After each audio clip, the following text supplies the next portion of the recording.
Pain psychology. તમને ક્યાંક વાગે ત્યારે તમને લાગે કે દુખાવો થાય છે. એ જે તે અંગમાં દુખાવો નથી થતો, પણ સાયન્સ એવું કહે છે કે અંગ તો માત્ર બ્રેઇનને સિગ્નલ મોકલે છે, પણ મગજ નક્કી કરે છે કે દુખાવો ક્યાં કરવો. તમારા આખા શરીરમાં પેઇનના રિસેપ્ટર આવેલા હોય. તમને જ્યારે પણ વાગે ત્યારે મગજને ત્યાંથી સિગ્નલ પહોંચે છે. અને તમે ઘણી વખત અનુભવ્યું હશે કે નાના બાળકો ખાસ કરીને જ્યારે રમતમાં હોય, લોહી પણ નીકળી જાય, પણ એને ખબર જ ન હોય.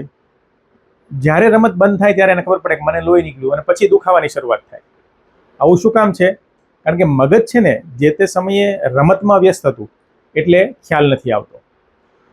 તમારો મૂડ અને તમારા વિચારો દુખાવાના વોલ્યુમને 10 ગણા વધારી કે ઘટાડી શકે છે.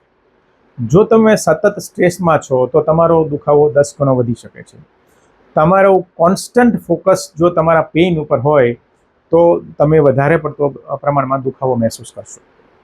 જો તમને લાંબા સમયનો કંઈ ને કંઈ પ્રકારના શારીરિક દુખાવા રહેતા હોય, એ પછી માથાનો દુખાવો છે, કમરનો દુખાવો છે, બીજા અન્ય શારીરિક દુખાવો છે, તો તમે તમારા મગજને ટ્રેન કરી અને તમારા પેઇનનો થ્રેશોલ્ડ વધારી શકો છો.